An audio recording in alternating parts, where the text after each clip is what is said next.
Hello friends, स्वागत है आपका यूट्यूब चैनल के ऊपर। तो इससे पहले वाली क्लास अपनी चल रही थी और बीच में ही कनेक्शन टूट गया था उस क्लास के अंदर। तो उस क्लास में जो लास्ट क्वेश्चन चल रहा था कि यदि बेलन की ऊंचाई 11 सेंटीमीटर तथा उसका वक्र पृष्ठीय क्षेत्रफल 968 सेंटीमीटर स्क्वायर है तो बेलन की त्रिज्या क्या होगी। तो ये मैंने डायग्राम बता दिया था आपको। ये बेलन की आकृति दे रखी है, आपको हाइट दे रखी है 11 सेंटीमीटर और त्रिज्या कितनी दे रखी है, आर। और वक्र पृष्ठ का जो मान था वो कितना दे रखा है, 968। आर का मान अपने को निकालना था, ठीक है। और ये 968 बटे में 2 पाई एच का मान रख दिया, पाई का मान यहाँ पर रख चुके हैं, ठीक है। और यहाँ से जो 7 है ये कहाँ चला जाएगा भाई, ऊपर चला जाएगा। अब देखिए, तो सबसे पहले 2 का भाग दे दें इसमें। 2 चौके 8, 2 8 है 16 और 2 चौके 8। उसके बाद में 11 का भाग इसमें दे दो। 11 चौका 44, 4 और 11 चौका 44 और 22 दूने भी कितने होते हैं, 44। तो क्या बचा अपने पास में, 2 इंटू 7। तो अपनी त्रिज्या कितनी आ जाएगी, 14 सेंटीमीटर उसका मान आ जाएगा, ठीक है। तो ये क्वेश्चन लास्ट वीडियो में था। और उसके बाद देखिए भी आगे जो क्वेश्चन दे रखे हैं, ये क्वेश्चन हो चुका था। और ये सेकंड नंबर क्वेश्चन देखो, अब क्या दे रखा है। सेकंड नंबर क्वेश्चन में दे रखा है कि वर्त का जो चाप है और वर्त की त्रिज्या क्या दे रखी है, वर्त का चाप और वर्त की त्रिज्या। देखो, चाप और त्रिज्या और चाप द्वारा केंद्र पर बने कोण यानी कि थीटा, ठीक है, त्रिज्या आर। इसमें क्या संबंध होता है अभी, ठीक है, एक नया क्वेश्चन आया है। तो देखिए भी, जब इसका एक सूत्र होता है कोण बराबर चाप बटे त्रिज्या, ठीक है। और यहां से अगर चाप का मान निकालें तो क्या आएगा, कोण इंटू त्रिज्या। ऑप्शन में किसी भी प्रकार से आपको दिया जा सकता है, ठीक है। जिस टाइप से आपको ऑप्शन में मिले उसी टाइप से आपका आंसर लगा देना, ठीक है। और इसके बाद नेक्स्ट क्वेश्चन लिखा हुआ है ब्लैक बोर्ड पे। देखिए भी, किसी प्राकृत संख्या n के लिए 4 अंक किस अंक पर समाप्त नहीं होगा। देखिए भी, ये जो क्वेश्चन ब्लैक बोर्ड पे दे रखा है, ये फर्स्ट नंबर जो एक्सरसाइज है, फर्स्ट नंबर एक्सरसाइज में 1.1 में जाके अगर देखोगे तो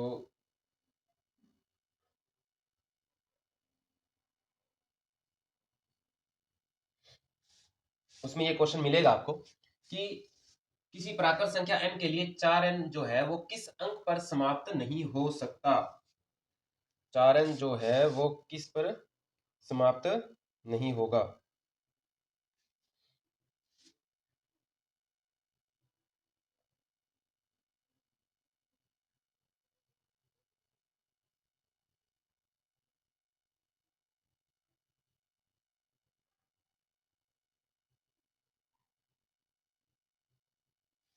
हाँ भाई, ठीक है। तो देखिए, अब ये क्या बोल रहे हैं, अभी n का कोई ऐसा एक मान मतलब बताना है आपको कि जैसे कि ये 4n दे रखा है आपको, ठीक है। n का कोई मान बताना है जो कि क्या होनी चाहिए, प्राकृत संख्या होनी चाहिए, ठीक है। प्राकृत संख्या समझते हो आप लोग, जो एक से संख्या शुरू होती है वो कौन सी संख्या होती है, प्राकृत संख्या होती है। यानी कि 1 2 3 से प्राकृत संख्या होती है। और जो पूर्ण वर्ग संख्या होती है, पूर्ण वर्ग संख्या होती है 0 से शुरू होती है, ठीक है भाई। और अगर पूर्णांक संख्या के बारे में आपसे पूछ लिया जाए तो पूर्णांक संख्या में माइनस वाली भी संख्या होती है, जीरो भी होता है और प्लस वाली संख्या भी होती है। यानी कि ऋणात्मक संख्या, जीरो और धनात्मक संख्या, ठीक है। अब देखो अपना जो क्वेश्चन है, देखो अगर कोई संख्या 0 पर समाप्त होगी तो लास्ट में क्या आएगा अभी, 0 आएगा। यानी कि मान लो ये 10 है, ये 0 पे समाप्त हो रही है, ठीक है। तो इसके गुणनखंड क्या बनेंगे, 2 इंटू 5 बनेंगे, ठीक है। मान लो अपने पास कोई संख्या है 20, अगर ये 0 पे समाप्त हो रही है तो इसके गुणनखंड क्या होंगे, ये होंगे 2 इंटू 2 इंटू 5। क्योंकि 5 दूनी 10 और 10 दूना 20। तो देखिए अगर ये कोई संख्या 30 है और अगर ये 0 पे समाप्त हो रही है तो इसके अंदर क्या होगा 3 इंटू 2 इंटू 5। अब देखिए यहाँ भी 2 इंटू 5, यहाँ भी 2 इंटू 5, यहाँ भी 2 इंटू 5, यानी कि अगर कोई संख्या 0 पर समाप्त होगी तो उसके अंदर एक तो क्या होना चाहिए 2 का गुणनखंड होना चाहिए और क्या होना चाहिए 5 होना चाहिए। अब 4n में देखो 4n 2 इंटू 2 बनता है इसमें, ठीक है। तो इसमें गुणनखंड कौन से आ रहे हैं 2 तो आ रहा है लेकिन ये 5 जो है वो नहीं आ रहा, ठीक है। इसी प्रकार एक ये तो एग्जाम्पल में है और एक क्वेश्चन में दे रखा है 6 की पावर n, ये संख्या भी 0 पर समाप्त नहीं होगी। तो देखो क्वेश्चन में क्या पूछा है किसी प्राकृत संख्या n के लिए 4n किस अंक पर समाप्त नहीं होगा, कौन से अंक पर समाप्त नहीं होगा, तो वो शून्य जो है उस पर समाप्त यानी कि 0 अंक पर समाप्त नहीं होगा। तो अपना ऑप्शन में क्या दे रखा होगा 0, ठीक है 0 दे रखा होगा या फिर क्या दे रखा होगा भी 0 दे रखा। इस बात का आपको ध्यान में रखना है, ठीक है। आगे चलिए अभी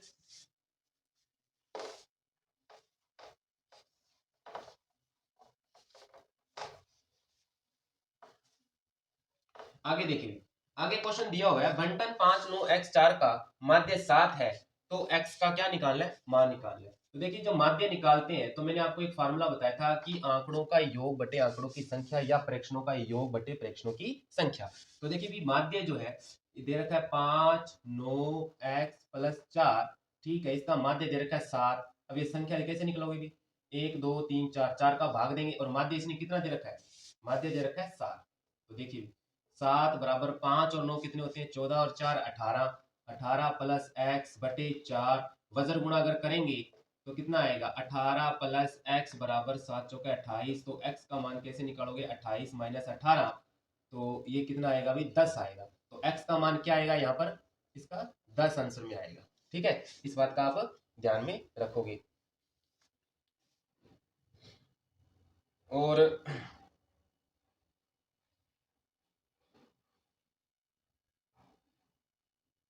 हाँ भाई ठीक है, एक आगे का क्वेश्चन देखिए भी क्या दे रखा है। आगे दे रखा है कि समीकरण युग्म जो है ax माइनस वाई और 6x माइनस 2y बराबर 3 का हल अद्वितीय होगा। अब देखिए भी ये वाला क्वेश्चन देखिए। अब आपको थर्ड या फोर्थ चैप्टर में आपको ये सिखाया गया था कि रेखाएं जब समानांतर होती है तो क्या होता है, ठीक है, यानी कि प्रतिच्छेद करे तो क्या होता है, ठीक है, अगर समपाती है तो क्या होता है, यह आपको बताया गया था, ठीक है। जब रेखाएं प्रतिच्छेद करती है यानी कि रेखाएं क्या कर रही हो प्रतिच्छेद कर रही हो तो उसकी क्या शर्त होती है, प्रतिच्छेद करे रेखाएं तो शर्त होती है कि a1 बटे a2 बराबर नहीं होता b1 बटे b2। ये आप लोगों ने पढ़ा, ठीक है। जब रेखाएं समपाती हो तो आपने क्या पढ़ा, तो पढ़ा कि a1 बटे a2 जो है वो b1 बटे b2 के और c1 बटे c2 के बराबर होता है, ठीक है। और अगर समांतर रेखाएं आ जाए तो a1 बटे a2 बराबर b1 बटे b2 बराबर नहीं होता c1 बटे c2 के। आगे देखो रेखाएं प्रतिच्छेद करें तो क्या आता है अद्वितीय हल आता है, अद्वितीय हल आता है, ठीक है। अगर रेखाएं समपाती हो तो कितने हल आते हैं इसके अनंत हल आते हैं, ठीक है। इसके बाद रेखाएं समानांतर आए तो क्या आता है भाई कोई हल नहीं आता है, कोई हल नहीं होता। अब देखो क्वेश्चन आगे और कैसे बनता है, निकाय संगत है या असंगत, तो निकाय क्या आएगा संगत आएगा इसमें, क्यों क्योंकि इसमें हल तो आ रहा है, चाहे एक आ रहा है लेकिन आ तो रहा है, ठीक है। अनंत हल आए तो इसके अंदर भी निकाय क्या होगा संगत होगा। कोई हल नहीं, जब कोई हल ही नहीं आ रहा तो वो निकाय क्या हो जाएगा भाई असंगत हो जाएगा, ठीक है। अब पढ़ते हैं अपने क्वेश्चन नंबर में। क्वेश्चन में देखो एक तो ये दे रखी है इक्वेशन कि के एक्स माइनस वाई बराबर 2। सबसे पहले इस इक्वेशन को अपने सही करें तो इसके व्यापक रूप में के एक्स माइनस वाई माइनस 2 बराबर 0।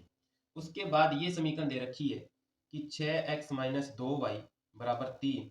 अगर इसको अगर व्यापक रूप में सही तरीके से लिखें तो 6x माइनस 2y माइनस 3 बराबर 0 आएगा, ठीक है। ये कह रहे हैं कि हल अद्वितीय होगा, यदि अद्वितीय होगा तो k का मान बताना है। तो देखिए भी अद्वितीय हल आ जाए तो अद्वितीय हल में क्या कंडीशन होती है, अद्वितीय हल में होती है a1 a2 जो बराबर नहीं होता b1 बटे b2 के, बस यही होता है। कब होता है? जब हल अद्वितीय हो। अब देखिए a1 का मान देखिए कैसे निकलेगा। a1 का मान यहाँ से आएगा कि a2 का मान यहाँ से आएगा 6 बराबर नहीं, तो b1 का मान -1, b2 का मान -2, माइनस से माइनस कैंसल, ठीक है।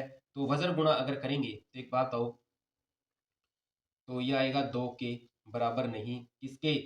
6 के का मान निकालेंगे तो 2 3 6 होता है और ये बराबर नहीं 3 के। यानी कि आपको ऑप्शन में ये दे रखा होगा के बराबर नहीं होगा किसके? 3 के। जो 3 है वो के का मान नहीं होगा। तो अगर ये अगर आपको ऑप्शन में मिले तो वो ही ऑप्शन आपको क्या करना है? टिक करना है, ठीक है। तो ये था एक क्वेश्चन। उसके बाद इसका लास्ट क्वेश्चन देखो भाई। लास्ट जो क्वेश्चन दे रखा है इसका ये है कि √2 और √18 8 18 32 का सारावंतर ज्ञात कीजिए। अब पहली बात तो सारावंतर जब निकालते हैं तो सारावंतर तभी निकलेगा इसका जब ये समांतर श्रेणी में होगी। इसका मतलब जो क्वेश्चन जो दे रखा है वो कौन सी श्रेणी में है? एपी श्रेणी में है, अरिथमेटिक प्रोग्रेसिव में है। यानी कि देखो सारावंतर कैसे निकालते हैं? डी का मान निकलता है कैसे? a2 माइनस a1 करो, ठीक है, या a3 माइनस a2 करो, या a4 माइनस a3 करो, जो आपको ठीक लगे। तो डी का मान देखो मैं कर रहा हूं √8 माइनस √2। अब √8 में से √2 घटाना है तो देखो डायरेक्ट तो घटेगा नहीं। अब एक बात बताओ, √8 को 4 इंटू 2 कर सकता हूं क्या? जरूर कर सकते हैं अभी। अब यहां से अगर 4 बाहर आए तो ये 2 बनकर बाहर आएगा तो अंदर क्या रहेगा? √2 और ये माइनस √2। अब देखो भी एक तो आ रहा है 2 √2 और एक आ रहा है माइनस √2, यानी कि 2 √2 में से माइनस का √2 घटा दें तो क्या आएगा भी? प्लस का √2 आएगा, ठीक है। तो आपका आंसर क्या होगा इसमें? सारावंतर कितना होगा भी? √2, ठीक है। ये ऑप्शन में जहां भी हो आप लोग क्लिक कर दो, ठीक है। ये बात होती है इन क्वेश्चनों की। उसके बाद नेक्स्ट क्वेश्चन पे चलते हैं अपने।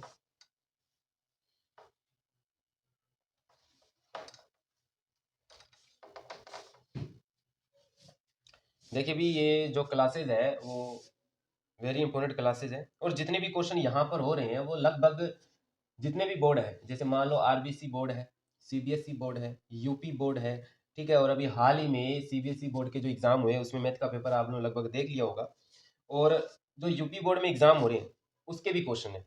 तो सबको यानी कि मिक्स करके ये क्वेश्चन आपको करवाए जा रहे हैं भाई, ठीक है, ताकि आपको ये पता लग जाए कि जो आरबीसी बोर्ड 7 मार्च से जो एग्जाम करवा रही है 10वीं क्लास के, तो क्वेश्चन किस प्रकार से बन सकते हैं, आप लोगों की तैयारी कैसी है, आप कहाँ तक हो लेवल में। आगे देखिए भी, आगे क्वेश्चन जो लिख रखा है वो क्वेश्चन क्या लिख रखा है? वो क्वेश्चन लिख रखा है कि दो त्रिभुज समरूप होंगे, यानी कि दो त्रिभुज समरूप होंगे। कब होंगे भी? होंगे यदि, अब देखो भी आपको मैं ऑप्शन पढ़ के सुना देता हूं कि त्रिभुजों के संगत कोण बराबर हो, ठीक है, यानी कि अगर समरूप होंगे तो संगत कोण क्या होंगे? बराबर होंगे। ए ऑप्शन हो सकता है। अभी आगे के ऑप्शन और देखते हैं। त्रिभुजों की संगत भुजाएं अनुपातिक हो, ये एक और दे दिया। अब ये बात भी सही है कि संगत कोण भी बराबर होने चाहिए और संगत भुजाएं का अनुपात है वो भी क्या होना चाहिए? समान होना चाहिए। दोनों भी सही है। त्रिभुजों के संगत क्षेत्रफल भी बराबर हो, ये नहीं हो सकता। आगे देखिए, त्रिभुजों के संगत कोण भी बराबर हो तथा संगत भुजाएं भी अनुपातिक हो, यानी कि समानुपात में हो, ये होगा भी। क्यों? क्योंकि जब भी दो त्रिभुज समरूप होंगे तो कब होंगे? त्रिभुज के संगत कोण बराबर हो तथा, पहला तो ये, दूसरा संगत भुजाएं क्या हो? समानुपाती हो। देखिए भी दो त्रिभुज समरूप तभी होंगे जब उनके संगत कोण बराबर होंगे और साथ में उनकी संगत भुजाएं भी क्या हो? समानुपात में हो, तभी वो समरूप होंगे, ठीक है। आगे चलते हैं नेक्स्ट क्वेश्चन पे।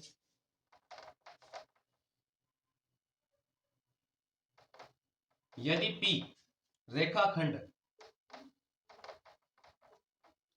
P रेखाखंड AB का मध्य बिंदु है, AB का मध्य बिंदु है, तो पी रेखाखंड AB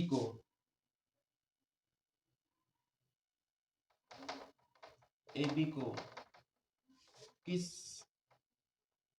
अनुपात में विभाजित करेगी,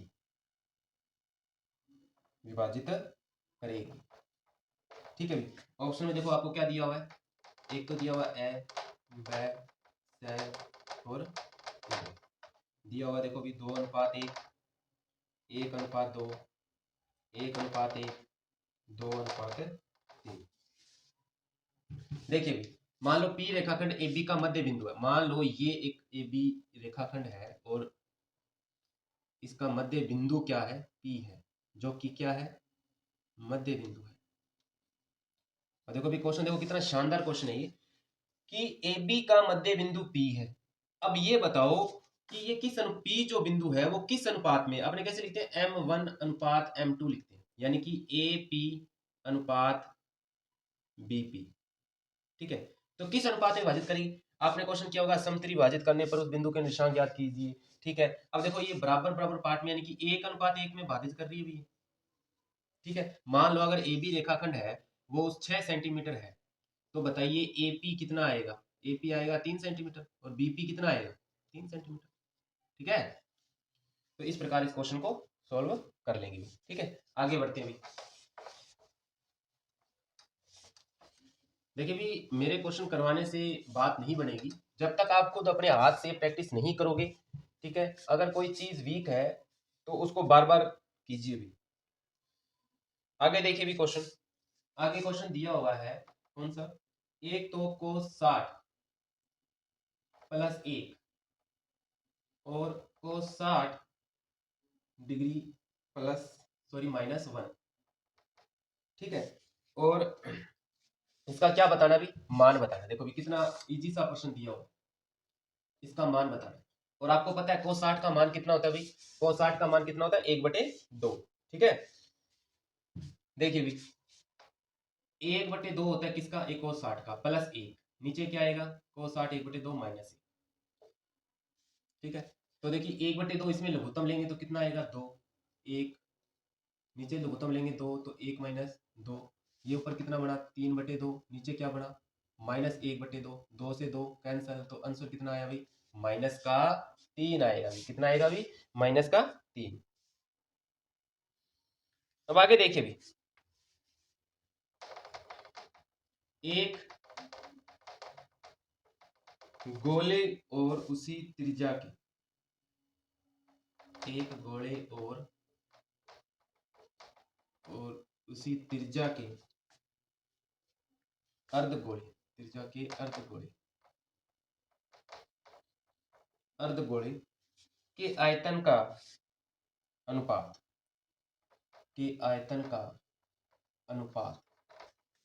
आयतन का जो अनुपात है वो कितना होगा, ठीक है भाई। एक तो गोले की बात कर रहे हैं और किसकी बात कर रहे हैं भाई, अर्धगोले की बात कर रहे हैं। अब पहली बात तो देखो गोला, देखो भाई तो गोले के कौन कौन से फार्मूले होते हैं भाई, कितने फार्मूले होते हैं। एक देखो गोले के अंदर वक्र पृष्ठ वगैरह कुछ नहीं होता, डायरेक्ट पृष्ठीय क्षेत्रफल होता है इसका, ठीक है। और उसका फार्मूला होता है 4πr²। अगर आयतन की बात करें तो इसका फार्मूला होता है 4/3πr³। जब अपने बात करें अर्धगोले की, तो अर्धगोले की बात करें तो अर्धगोले का ये ऊपर वाला पृष्ठ आ गया, ठीक है, ये r त्रिज्या होगी। तो इसका तो एक होता है वक्र पृष्ठ, जिसे पृष्ठीय क्षेत्रफल बोलते हैं अपने, क्या होता है 2πr²। अगर इसका कुल पृष्ठीय क्षेत्रफल पूछ लिया जाए, कुल पृष्ठीय क्षेत्रफल, तो ध्यान रखना भाई ये इस वर्त का भी क्षेत्रफल जुड़ेगा, यानी कि 2πr² + πr², तो टोटल कितना हो गया, 3πr² हो गया, ठीक है। अगर इसके आयतन की बात करें तो आयतन क्या होगा इसका, 2/3, 4/3 नहीं भी 2/3, क्योंकि ये अर्धगोले की बात कर रहे हैं अभी, 2/3πr³। अब आपसे पूछा है कि एक गोले और एक अर्धगोले के आयतन का क्या पूछा है, अनुपात पूछा है भाई, बताओ फिर कितना अनुपात आएगा। गोले का होता है 4/3 पाई आर की क्यूब बटे अर्धगोले का 2/3 पाई आर की क्यूब। तो ये तो कैंसिल हो गया, बचा क्या 4/3 और ये 2/3 पलट जाएगी संख्या 3/2, 3 से 3 कैंसिल, 2 दूनी 4। तो अनुपात क्या आएगा 2/1, ऊपर 2 रहा नीचे 1, तो अनुपात क्या आएगा भी 2:1 रेशो इसका आएगा। तो इस प्रकार इस क्वेश्चनों को आराम से कर लेंगे भी।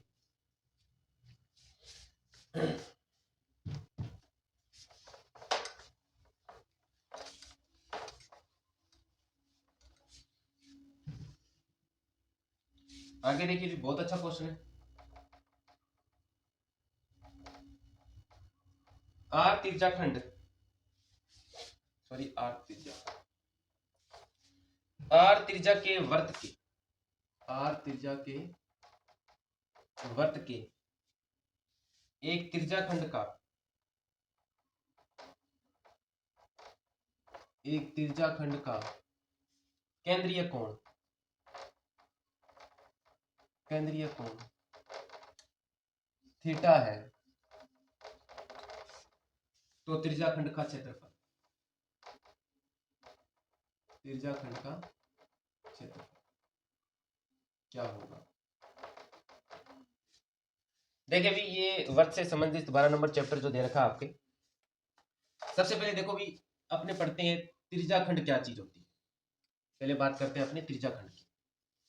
ये वर्त का केंद्र, ठीक है, और ये वर्त की क्या बन जाएगी भी त्रिज्या, और ये भी वर्त की क्या होगी त्रिज्या। यानी कि दो त्रिज्याओं के बीच का जो एरिया होता है उसे क्या कहा जाता है, लघु त्रिज्या खंड। क्या कहा जाता है, लघु त्रिज्या खंड कहा जाता है। और ये बाकी के जो एरिया बचा वो किसे क्या बोलते हैं, दीर्घ त्रिज्या खंड।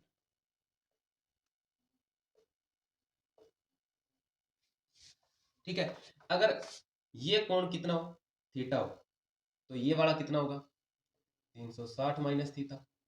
अगर लघु त्रिज्या खंड का क्षेत्रफल अगर निकालना है तो कैसे निकालोगे, थीटा बटे 360 इंटू पाई आर स्क्वायर। तो ये क्या आएगा लघु त्रिज्या खंड का।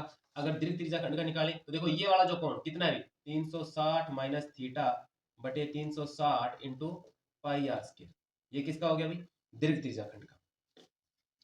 अब बात करते हैं अपने वर्तखंड की। जो त्रिज्या खंड की बात हो गई है तो वर्तखंड की भी बात कर लेते हैं भाई। तो देखिए भी ये जो एरिया है ये इसे बोलते हैं लघु वर्तखंड। क्या बोला जाता है, लघु वर्तखंड। और ये वाला जो एरिया है वो क्या होता है, दीर्घ वर्तखंड,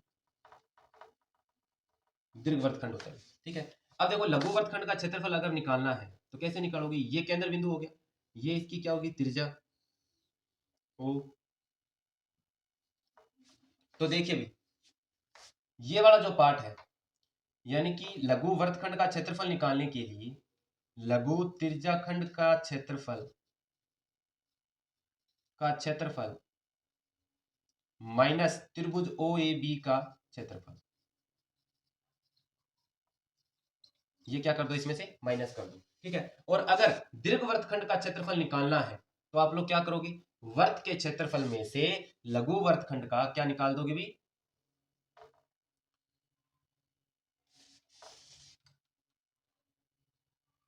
वर्त का क्षेत्रफल माइनस लघु वर्तखंड का क्षेत्रफल माइनस कर दोगे।